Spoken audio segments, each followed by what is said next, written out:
everybody, and welcome to the Friday edition of Proline Daily, the longest-running sports handicapping show in America. We come to you direct from Las Vegas. Jim Feist isn't here today, but John Cranton is. I'm Dave Cokin. We've got NBA Game 4 tonight. The Warriors looking to make history.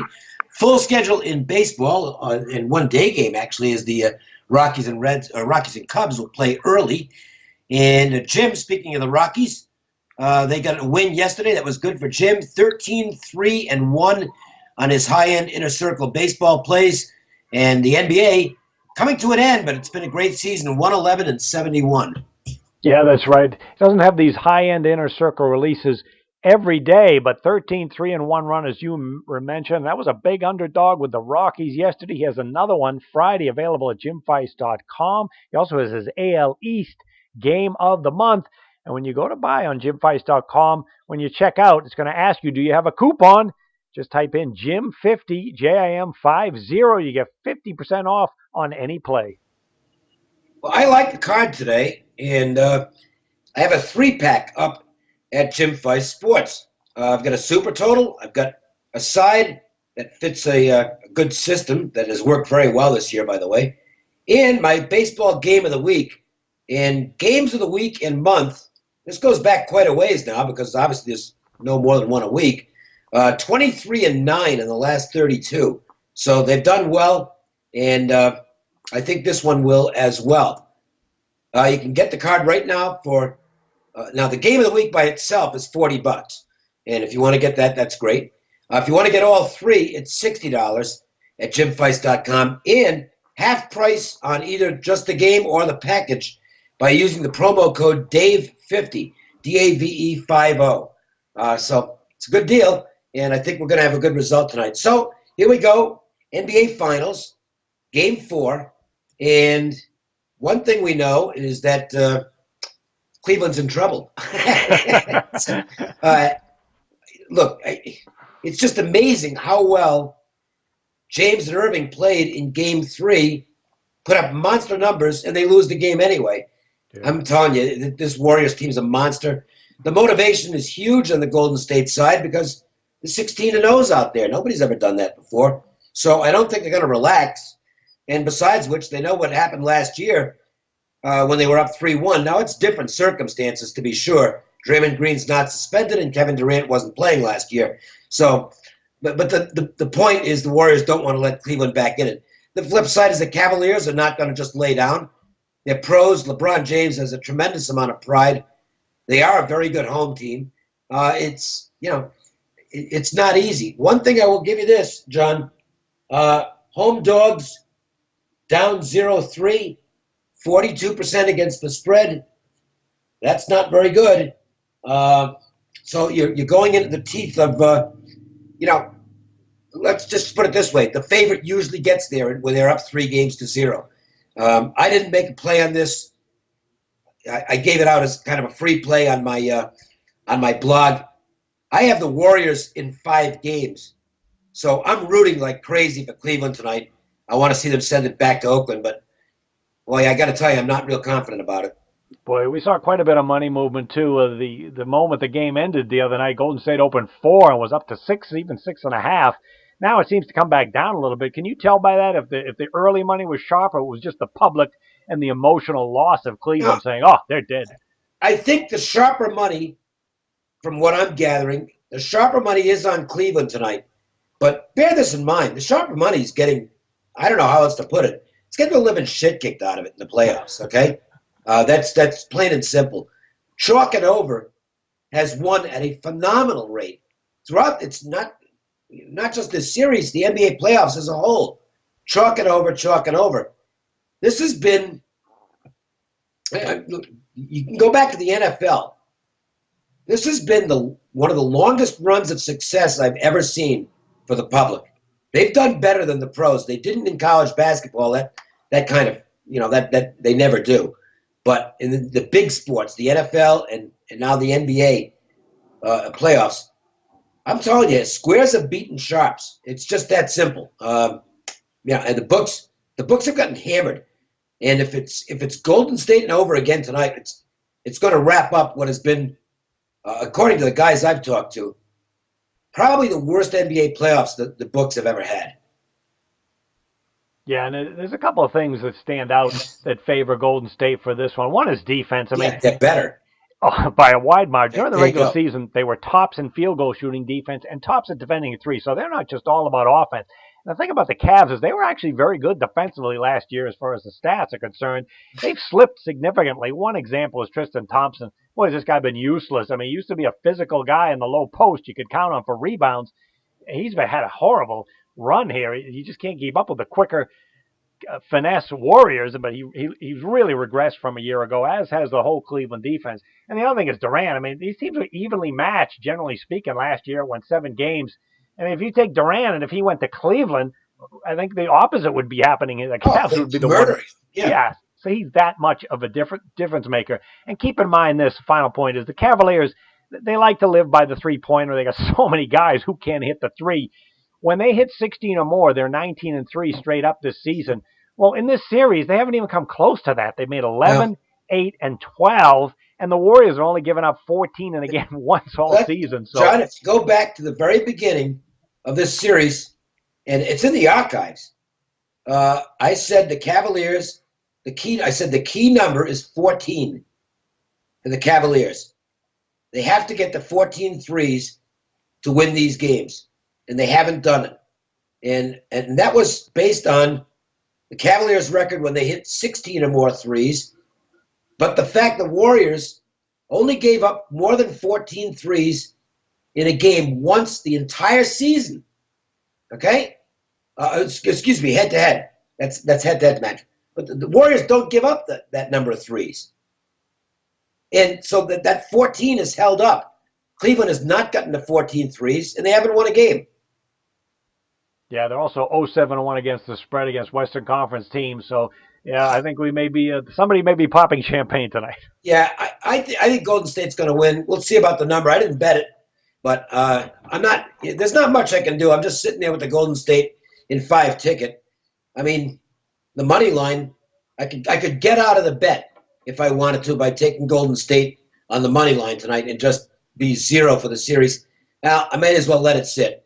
You know, I'll gamble and.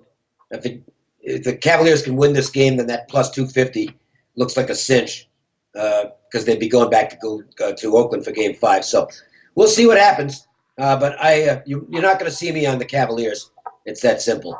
All right, let's look at some baseball. Brewers and Diamondbacks playing tonight. And I'll have a free play coming up in baseball in just a bit. It's actually a play I sent in to you, John, but I'll give it out as a free play instead. But let's look at the Brewers in Arizona. And the Brewers... You know, they're still hanging in there. The bullpen is getting a little bit shaky lately, and it blew up yesterday. They brought in I forgot Barnes in the 10th inning. He got just destroyed, and the Brewers are starting to catch a disease that's going around baseball, which is bullpenitis. It's very catchy, and it's an epidemic proportions this season. Zach Davies is on the mound. He's been better lately. He had 6 scoreless innings last time out in a win against the Dodgers, and that's a good lineup that he was facing. Dodgers can hit. So he pitched very well. His overall numbers are fair, but the team's done very well when Davies has pitched. The Giants, Matt Moore is having a tough run. He is not, excuse me, forget the Giants. I'll mention that in a moment. I mentioned the Giants because they're getting sharp money, and I was just happened to be looking at that. Arizona, 15-7. Over the last 22, playing well everywhere. I mean, this team's just playing outstanding baseball. And at this point, I don't know if I want to be going against them. And Randall Delgado, by the way, has been a very pleasant surprise since moving into the starting rotation. And you wonder, I think he's probably just going to stay there. This is a good run for Delgado. The numbers are outstanding, and the walk to strikeout ratio is what really stands out. He's at great control, and he's getting lots of Ks. The opposition is not scoring much on him. Early money in this game showed on the Brewers. It's now swinging back the other way. The Diamondbacks have gotten some money actually in the last 15 or 20 minutes. They're a tough team to beat right now. I don't think I want to try and beat them. The line does appear high, though, considering how well the Brewers have done when Davies is on the mound. Yeah, it's a good game tonight. And Yes. I'm not sure the Brewers are playoff material yet, but they certainly have overachieved. They've been a great road team of 15-10, one of only 3 teams with winning records on the road in the NL. And, they had a bad game yesterday that you mentioned as far as pitching staff, but prior to that game, they were a top 10 team as far as pitching ERA, and of course their offense is so good, one of the best home run hitting teams in the league. And if you're going to go against Zach Davies tonight, he's been hot, 7-2 the team is his last 9 starts. He throws strikes. He's had a very productive season for this 24-year-old.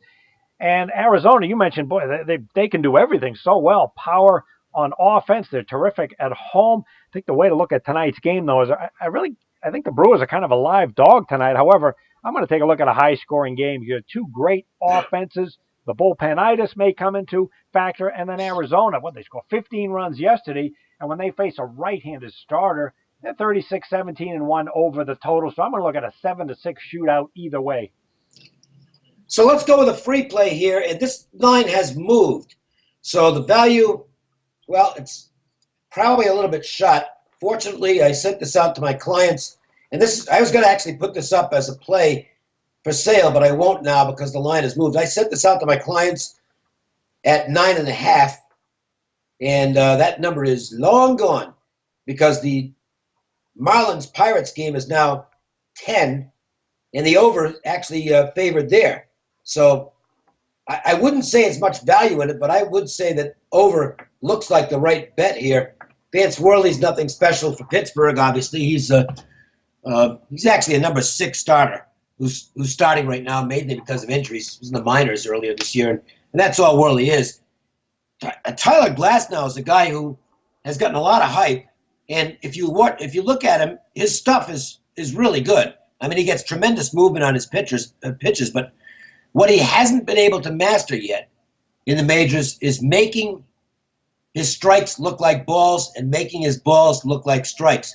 And what that means is that major league hitters are laying off the pitches with a lot of movement in them that are starting out outside the strike zone and just not getting into it. And they're waiting for the pitches to hit. And consequently, Glasnow's really struggling. Using Bill James, the same great Sabre mathematician who pioneered so many different aspects of handicapping, even though it wasn't really designed for handicappers. He has a game score method. And if you look at Glasnow's 11 starts, he has yet to have an above-average start. He's had a couple that were right on the line, and the rest are all below average. So, he's been needless to say, he's been an over machine. 11 starts, 7 overs, only 2 unders and 2 landed on the number. With Worley on the mound for Pittsburgh, excuse me, for the Marlins in this game, that looks like an over, and so do the bullpens, because Clint Hurdle has no idea what he's doing in handling the Pittsburgh bullpen, and it's been very bad lately. Blew a couple of ninth-inning saves this week and lost both those games again in extra innings to the Orioles. The Marlins their bullpen has been lousy on the road, very high ERA on the road for their bullpen. So I think all the elements are there for a high-scoring game, and I'm clearly not the only one, John, because again, the number's going from 9.5 to 10 with the over juiced. I would still look at the over in this game. Yeah, it certainly does look like an offensive show, especially when young pitchers get hype like that. But there's so much to learn when it comes to attacking batters, and that kid certainly hasn't learned that yet. If you want to get free plays every day on a recorded message, you can do so at 888-294-1970. And don't forget, I've got a 3-pack up tonight. Includes the game of the week. You can buy that individually for $40. Get all 3 games for $60. And either way, save 50% by using the code DAVE50, D-A-V-E 50. So I think it's going to be a good night. I hope a lot of you are along with me. And there's another way to get free plays, too, using your cell phone. You get one each day from Jim Feist in the Game. Just text GAME, G-A-M-E, to 25827. Jim Feist had his run line game of the year yesterday. That was the Houston Astros. No sweat cover, 6-1. He also hit another Inner Circle baseball play, 13-3-1. And there's another available today at jimfeist.com. Check it out. And that's going to do it for the Friday edition of Proline Daily. We'll do it again on Monday. Have a great weekend.